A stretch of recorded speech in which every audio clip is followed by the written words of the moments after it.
बिस्मिल्लाहिर्रहमानिर्रहीम। बिस्मिल्लाहिर्रहमानिर्रहीम। शुरू अल्लाह ताला के नाम से जो बड़ा मेहरबान और निहायत रहम करने वाला है। दुनिया की तारीख में ऐसे बहुत सारे बादशाह और फिरौन गुजरे हैं जिनको इनकी बादशाहत और दौलत के नशे ने मगरूर बना दिया और वो तकब्बुर में आकर खुदाई का दावा कर बैठे। ये बदबख्त लोग अपनी बेशुमार माल व दौलत और बादशाहत के नशे में बदकिस्मत होकर अल्लाह तबारक व तआला की वहदानियत को ललकारने लगे और माअज़ल्लाह खुदाई का दावा करने कर बैठे। इसके बावजूद भी अल्लाह सुब्हानहू व तआला ने इनकी तरफ बेशुमार अनबिया इकराम को मबूस फरमाया और इनको हिदायत की तरफ बुलाया, लेकिन ये बदबख्त लोग अपनी सरकशी और अना पर उड़े रहे और अल्लाह तबारक व तआला की वहदानियत से इनकार करते रहे। फिर जब ये लोग काबिल हिदायत ना रहे तो अल्लाह ताला ने इन बदबख्त लोगों को इबरत का निशाना बनाया और इन लोगों को तबाह बर्बाद कर रख दिया और इन लोगों के नाम व निशान को सफ़ाहे हस्ती से मिटा दिया। अल्लाह तबारक व तआला ने इन झूठे खुदाई के दावेदारों को ऐसी इबरतनाक मौत दी कि आज भी लोग इनसे इबरत हासिल करते हैं। प्यारे दोस्तों, खुदाई का दावा करने वाले बदबख्तों में से एक बदबख्त शदाद भी था, जिसने अल्लाह तबारक व तआला की वहदानियत को ललकारा और सरकश और नाफरमान हो गया। प्यारे दोस्तों, शदाद कौन था और किस तरह इसने अल्लाह तबारक व तआला की नाफरमानी की और खुदाई का दावा किया और किस तरह इसने दुनिया में अपनी जन्नत तैयार की और इसकी बनाई की जन्नत इतने सालों में तैयार हुई और फिर अल्लाह तबारक व तआला ने इस बदबख्त को किस तरह दुनिया के लिए इबरत का निशाना बनाया और इस बदबख्त का इंजाम क्या हुआ और फिर किस तरह मलिकुल मौत अलैहिस्सलाम ने दर्दनाक तरीके से इसकी रूह कब्ज की। प्यारे दोस्तों, इन तमाम तर सवालात के जवाबात कुरान व हदीस की रोशनी में आज की इस वीडियो में हम आपको बताएंगे। लिहाजा आपसे गुजारिश है कि हमारी इस वीडियो को एंड तक जरूर देखें। प्यारे दोस्तों, शदाद इस कौम की नस्ल में से था तो दुनिया की सबसे ताकतवर तरीन कौम थी, जिसको कौम आद कहा जाता है। इस कौम के बारे में अल्लाह तबारक व तआला कुरान पाक में अरशाद फरमाता है कि इनके जैसी कौम ना अल्लाह ताला ने इनसे पहले पैदा की और ना ही इनके बाद किसी कौम को पैदा किया। कौम आद अहकाफ के अंदर आबाद थी। अहकाफ ऐसी जगह थी जहाँ तेल के बहुत ही बुलंद व बाला टेले थे और अहकाफ का ये इलाका यमन और ओमान के दरमियान बिखरा हुआ था। इस इलाके के अंदर कौम आद 1500 साल पहले आबाद थी। इस कौम पर अल्लाह तबारक व तआला का ये खास करम था कि अल्लाह तबारक व तआला ने इस कौम को दुनिया की सबसे ताकतवर कौम बनाया था। इसके साथ अल्लाह तबारक व तआला ने इस कौम को सब्ज व शादाब बागात और वाफर मकदार में खेत अता फरमाए थे। इस कौम के पास बेशुमार जानवर थे और पीने के लिए मीठा पानी था। इसके अलावा भी अल्लाह तबारक व तआला ने इस कौम को बेशुमार नियामतों से नवाजा था। चुनाचे इस कदर माल व दौलत और नियामतों की फरमानी की वजह से ये कौम भटक गई और अल्लाह तबारक व तआला की नाफरमान कौम हो गई और ये बागी हो गए। इनकी हदायत के लिए अल्लाह तबारक व तआला ने हजरत हूद अलैहिस्सलाम को इनकी तरफ मबूस फरमाया। हजरत हूद अलैहिस्सलाम इस कौम को अल्लाह तबारक व तआला के हुक्म से तबलीग करने लगे, अल्लाह तबारक व तआला की वहदानियत की तरफ बुलाने लगे, लेकिन ये कौम अपने कुफ्र व शिर्क से बाज न आई और हजरत हूद अलैहिस्सलाम का मजाक उड़ाने लगी। शदाद चूंकि इसी कौम की नस्ल में से था, वो इस कौम का बादशाह था और ये दो भाई थे। रवायत में आता है कि एक का नाम शदाद था और एक का नाम शदीद था। शदीद पहले बादशाह बना और वो फौत हो गया। इसकी फौत हो जाने के बाद शदाद ने हुकूमत संभाली और इस तरह ये दुनिया की सबसे बड़ी ताकतवर कौम आद का बादशाह बन गया। प्यारे दोस्तों, शदाद एक वसी व अर्ज सुल्तनत का बादशाह था। शदाद की यह बादशाहत यमन से लेकर इराक तक और बाज़ रवायात के मुताबिक ईरान तक फैली हुई थी। शदाद ने अपनी ताकत के जोर पर बड़े बड़े बादशाहों को अपने ज़ेर कर लिया था। चुनाचे इस बदबख्त को हज़रत हूद अलैहिस्सलाम ने समझाने की बहुत कोशिश की, लेकिन इसका दिल भी बंद था। चुनाचे जब हज़रत हूद अलैहिस्सलाम ने शदाद को अल्लाह तबारक व तआला की वहदानियत की तरफ बुलाया और एक खुदा की इबादत करने का हुक्म दिया, तो इस वक्त शदाद और हज़रत हूद अलैहिस्सलाम के दरमियान एक ज़बरदस्त मुकालमा हुआ, जिसके नतीजे में शदाद ने हज़रत हूद अलैहिस्सलाम से पूछा कि अगर मैं अल्लाह तबारक व तआला पर ईमान ले आऊं तो मुझे क्या हासिल होगा।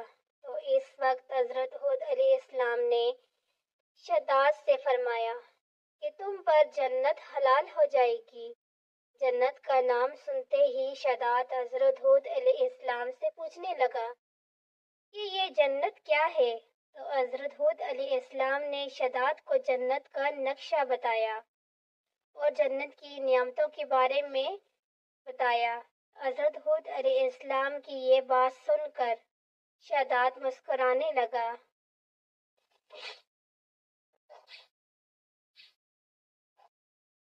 और हज़रत हूद अलैहिस्सलाम को देखकर कहने लगा, ये कौन सी बड़ी बात है, ऐसी जन्नत तो मैं भी तैयार कर सकता हूँ।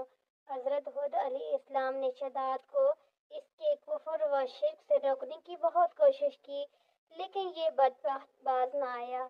चुनाचे इसी वक्त शदाद ने अपनी सुल्तनत के बहुत बड़े बड़े कारीगरों को इकट्ठा किया और एक काफ में आराम के मुकाम पर 20 को इस लंबी और चौड़ी जन्नत बनाने का काम शुरू करवा दिया। चुनाचे शदाद की जन्नत तैयार होने वाली इस जन्नत में सोने और चांदी की ईंटें लगाएगी और जौहरात भी लटकाए गए। इस बदबख्त शदाद ने अपनी इस बनाई जाने वाली जन्नत में शहद, दूध और पानी की नहरें भी रवा कर दी और दुनिया जहाँ की खूबसूरत दरख्त, पौधे और फूल भी लगवा दिए और इस जन्नत को तरह तरह के जौहरात से मुज़य्यन कर दिया। कौम आद के पहले ही बुलंद व बाला पहाड़ों को तराश कर महल बनाने के माहिर थे और शदाद की सुल्तनत तो ये फन अरूज पर था। चुनाचे रात के इन बुलंद व बाला टेलों पर बहुत बड़े बड़े सतून खड़े कर दिए गए और इन बुलंद सतूनों पर बड़ी बड़ी सोने और चांदी की इमारतें बना दी गई। शदाद ने जन्नत ने यह फैसला किया था कि जब तक इसकी बनाई जाने वाली जन्नत तैयार न होगी, इस वक्त तक वो अपनी जन्नत के अंदर कदम नहीं रखेगा। चुनाचे शदाद के हुक्म के मुताबिक जन्नत तैयार होने लगी और शदाद अपनी महल के अंदर बेसब्री के साथ जन्नत का काम मुकम्मल होने का इंतज़ार करने लगा। शदाद की इस जन्नत को तैयार होने में 12 साल लगे। 12 साल के अंदर जब यह जन्नत मुकम्मल तैयार हो गई और इसको तरह तरह के हीरे जवाहरात से मुज़य्यन कर दिया गया और तरह तरह की खूबसूरती से मुज़य्यन कर दिया गया, तो इस वक्त शदाद को इसकी जन्नत की तैयार होने के पैगाम भेज दिया गया। चुनाचे शदाद जन्नत के लिए तैयार होने का पैगाम सुनते ही बहुत खुश हुआ और शदाद अपनी जन्नत को देखने के लिए अपनी फौज को साथ लेकर जन्नत की तरफ निकल पड़ा। चुनाचे शदाद अभी जन्नत के दरवाजे पर ही पहुंचा ही था कि इसने अपने सामने एक शख्स को खड़ा देखा। शदाद इस शख्स को देखते ही पहचान गया और अपने हवारियों से कहने लगा कि यह शख्स मुझे जन्नत में दाखिल नहीं होने देगा। इस वक्त शदाद के हवारियों ने शदाद से पूछा कि यह शख्स कौन है और ये जन्नत में क्यों नहीं दाखिल होने देगा। तो इस वक्त शदाद ने अपने हवारियों से कहा कि ये मालिकुल मौत अलैहिस्सलाम हैं, जो कि मेरी रूह कब्ज़ करने के लिए आए हैं اور یہ مجھے جنت میں داخل نہیں ہونے دیں گے۔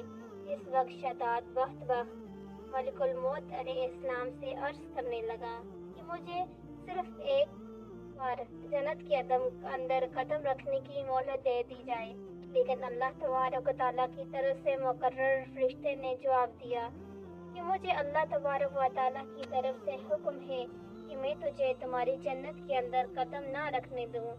شداد ملک الموت علیہ السلام کے سامنے بہت رویا اور گڑ گڑایا، لیکن ملک الموت علیہ السلام نے اللہ تبارک و تعالیٰ کے حکم کی تکمیل کرتے ہوئے شداد کی روح قبض کر لی۔ چنانچہ شداد کی موت کے بعد حضرت جبرائیل علیہ السلام نے ایک زوردار چیخ ماری اور شداد کی بنائی ہوئی ساری جنت زمین کے اندر دھنس کی اور غائب ہو گئی۔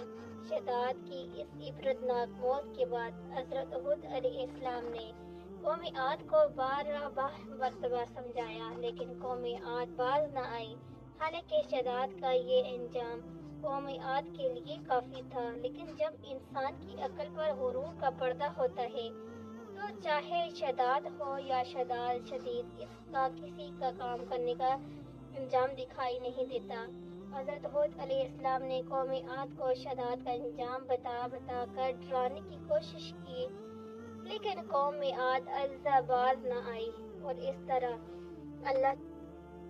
اللہ تبارک و تعالیٰ کی نافرمانیاں کرتی رہی، یہاں تک کہ حضرت ہود علیہ السلام مایوس ہو گئے۔ اس وقت جب قوم عاد قابل ہدایت نہ رہی تو اللہ تبارک و تعالیٰ نے حضرت ہود علیہ السلام کو حکم دیا کہ وہ اپنے ساتھیوں کو لے کر اس علاقے سے چلے جائیں۔ اللہ تبارک و تعالیٰ کا یہ حکم پاتے ہی حضرت ہود علیہ السلام نے اس وقت آخری مرتبہ اپنی قوم کو سمجھانے کی کوشش کی، لیکن وہ لوگ پھر بھی نہ باز آئے۔ تو حضرت ہود علیہ السلام نے اپنے ساتھیوں کو لے کر اس علاقے سے روانہ ہو گئے۔ چنانچہ ان کے جانے کے بعد اللہ تبارک و تعالیٰ نے قوم عاد پر خوفناک آندھیاں مسلط کر دی۔ اللہ تبارک و تعالیٰ کی طرف سے آنے والی وہ خوفناک آندھیاں اور طوفان 7 راتیں اور 8 دن تک چلتی رہی، یہاں تک کہ وہ پوری قوم اپنے بلند ستونوں اور سونے اور چاندی کی عمارتوں سمیت زمین کے اندر دنسا دیے گئے اور غرق کر دیے گئے، اور اللہ تبارک و تعالیٰ نے اس قوم پر اس قدر دردناک عذاب نازل فرمایا کہ اس قوم کا نام و نشان تک نہ رہا۔ جس وادی کے اندر بڑے بڑے بلند و بالا محلات تھے، وہ تمام کے تمام وادی ایک ریت کی صحرا کے اندر تبدیل ہو گئی۔ قوم عاد کے اس علاقے کو اللہ تبارک و تعالیٰ نے اس طرح زمین کے اندر غرق کر دیا کہ وہاں پر صرف اور صرف ریت کے ٹیلے ہی باقی بچے اور کسی بھی چیز کا نام و نشان نہ بچا۔ پیارے دوستو، اس طرح اللہ تبارک و تعالیٰ نے شداد اور اس کی قوم کا عبرتناک انجام کیا اور ان لوگوں کو صفحہ ہستی سے مٹا دیا۔ اللہ تبارک و تعالیٰ سے دعا ہے کہ اللہ تعالیٰ ہمیں ہمیشہ اپنے حضور میں عاجزی اور انکساری کے ساتھ زندگی گزارنے کی توفیق عطا فرمائے اور حضور صلی اللہ علیہ وآلہ وسلم کے بتائے ہوئے راستے پر چلنے کی توفیق عطا فرمائے۔ اللہ تعالیٰ ہماری مدد کرے، ہمیں سیدھے راستے پر ہمیشہ قائم و دائم رکھے، ہمارے دلوں کو برائی کی طرف نہ پھیرے۔